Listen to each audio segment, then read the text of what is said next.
You know you got some friends when they sit right next to you and they're like, here we go, here we go, here we go. I feel very confident about your leadership skills. And I saw you, by the way, I saw you.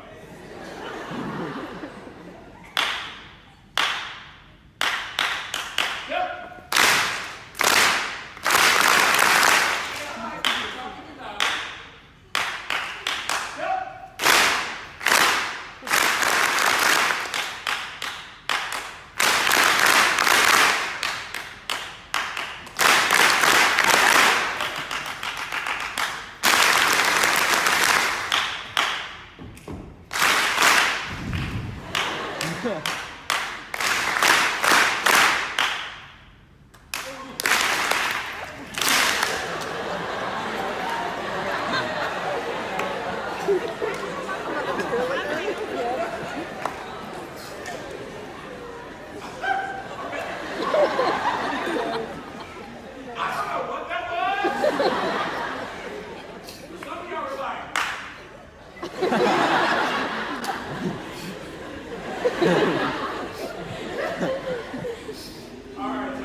Y'all know what's about to happen. How many of y'all have not met me before? All right, good. So, all right, Jackson, so excited to be here. Y'all, isn't this beautiful? Like where we are right now? Like, it's just like beautiful. And I'm gonna call my mom. I'm gonna be like, Mom, I did the nay-nay at the state capitol. And she's gonna be like, I'm calling the police. Right? So, if you haven't figured it out a little bit by now, I'm a little bit crazy, and I own it, and I'm very good with it. Okay, you know you're good when you own your crazy. How many of my people own your crazy in the room? Bruh, you do. Down here, raise your hand. Just the look on your face. I was like crazy. He was like, all right. So I'm not going to do this speech all by myself. So check it out. A few things. Everybody, do me a favor. Put your right hand up. Your other right hand, bruh. Your other right hand. All right, put your other hand up. And if you hear something that you really like, I want y'all to do me a favor. Give me a snapshot. And if you don't know how to snap, just do this. Snap, and take it to the right. Hey, and take it to the left. Hey, and bounce it down. Hey, and put your right hand up again. Come on. Hey, get your hand up.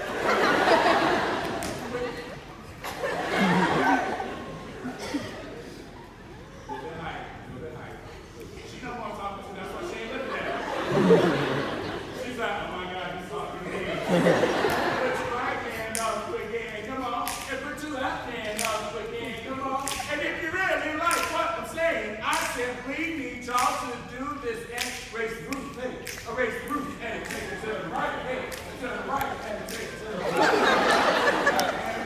Bro, why your hands not up?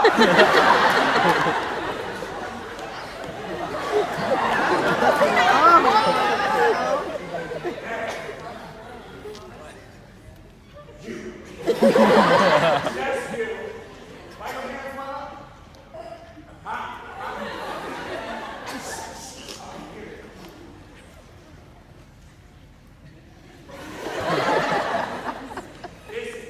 Sit up. Don't laugh. It's all. Bro, don't make me come up there.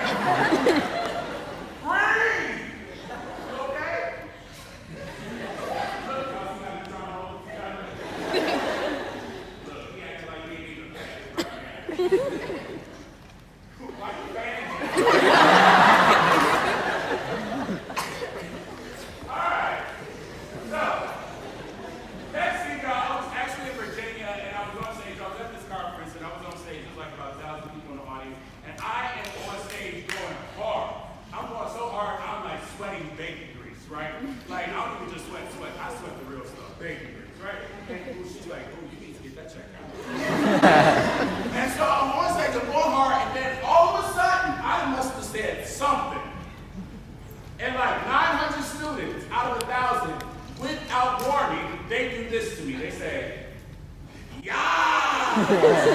I froze on stage. I was like, are y'all getting ready to beat me up or something? And it's, oh. Thank you. How you doing? I'm good. Thank you. Oh, shucky ducky quack quack, this works.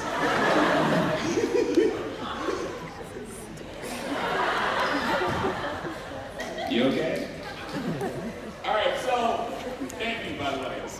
Because for those of y'all who know me, like standing at this podium and not moving, I would like just cry the whole time. So I'm on stage and, I'm like, did I do something wrong or something? And the girl in the audience, she's like, oh my God, no, that means like we like you. And I'm looking at her like, and then I said to her, I was like, okay. So on the count of 3, everybody.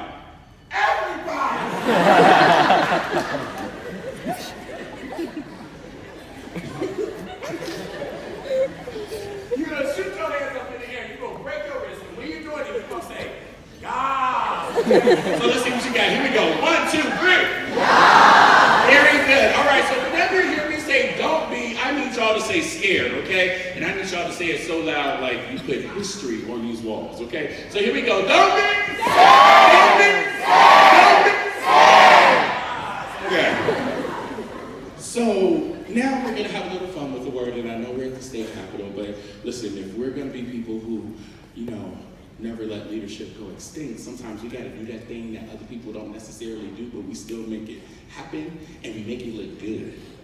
So, it's like, ooh.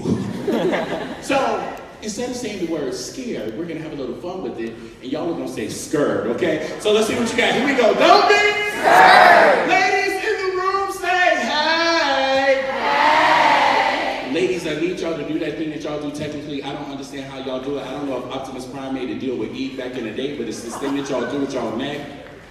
Oh my God. Look at them, they're like, oh! So, ladies, when y'all say skirt, I need y'all to say, I just cracked my neck. Ladies, when y'all say skirt, I need y'all to say skirt. So, ladies, don't be scared. Ooh, y'all got serious about that. Y'all were like, I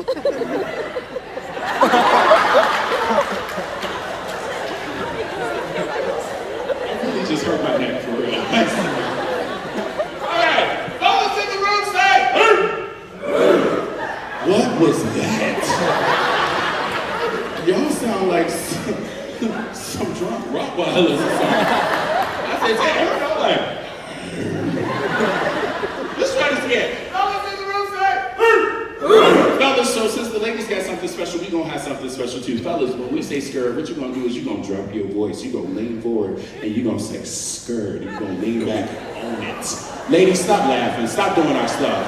That's ours. Y'all try to universal language. We trying to come up and y'all just stop. So fellas, when y'all say skirt, you're gonna lean forward, you're gonna drop your voice, say skirt, and lean back. And then if you're really good, just do this. So fellas, don't be skirt. We gonna work on that because y'all just sound like The Walking Dead. Like, skirt.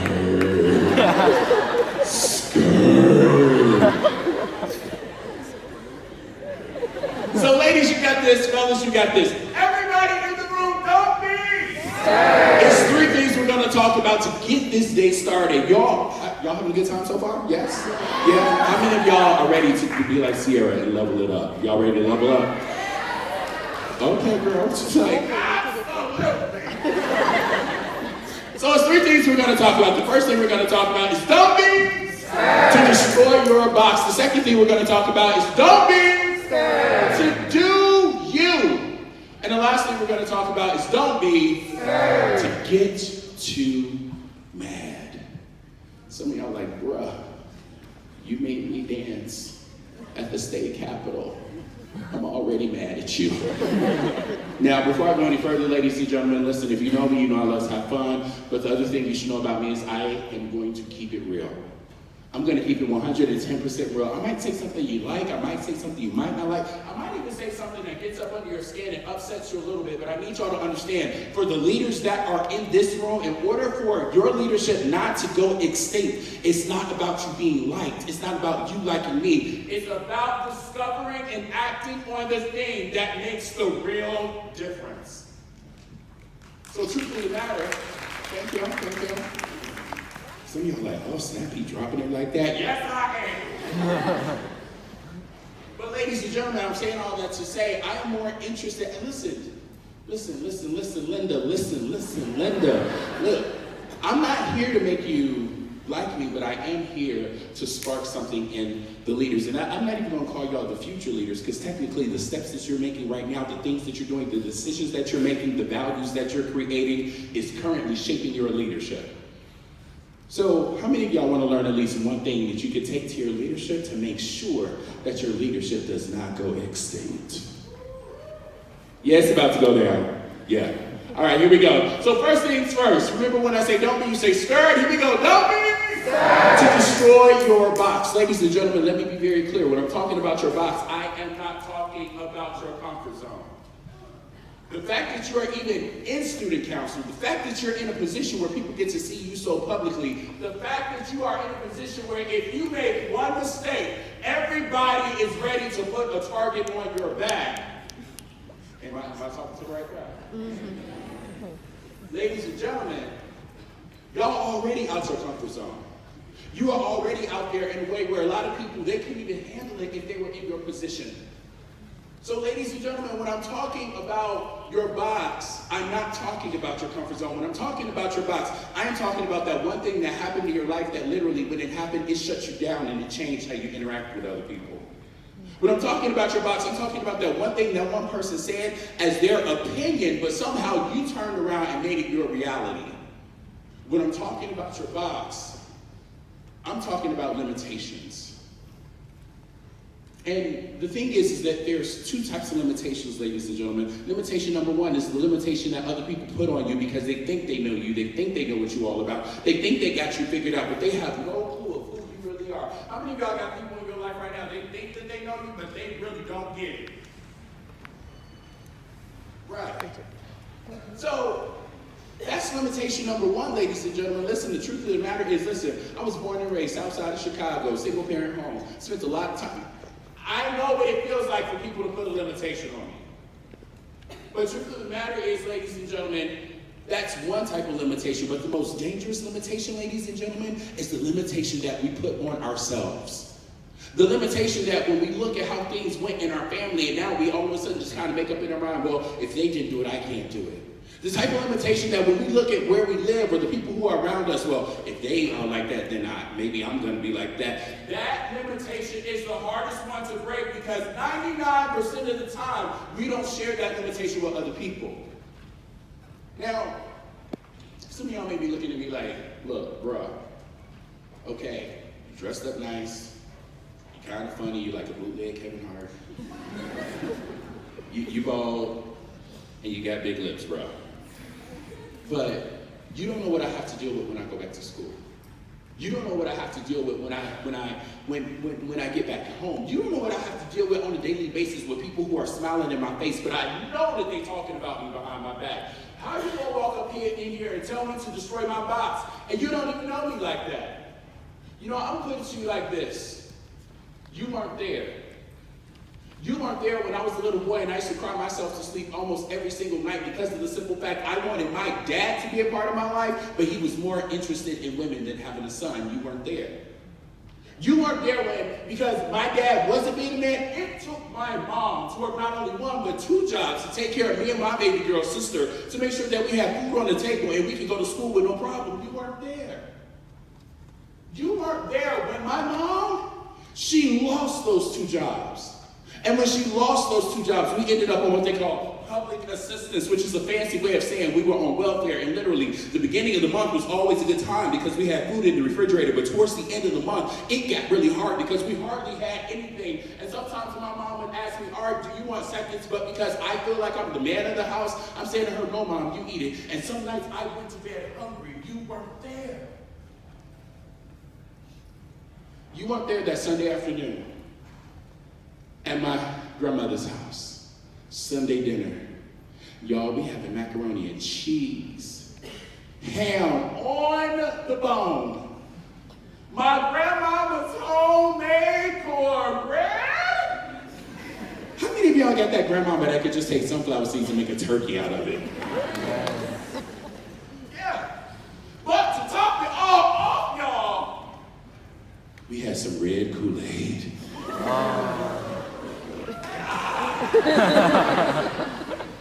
And we're sitting at the table and we're eating, and it's me, my funny looking sister, my mom. Y'all, back then my sister was jacked up. I ain't even gonna lie. Like, she's a beautiful woman now, but back then she had this snaggletooth thing going on. I didn't know if I should like hug her or call the police. I was conflicted.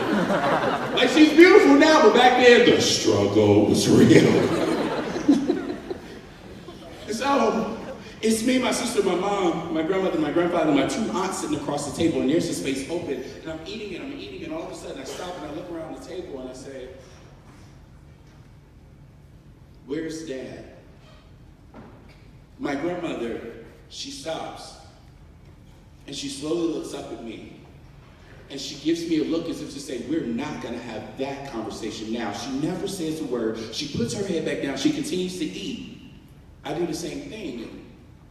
As I'm eating, I'm sitting there, and all of a sudden the food doesn't taste right. Even the red Kool-Aid isn't helping because I have this burning question in the back of my head. And before I realize it, I look up and I get so upset, I shout out, "Where's my dad?"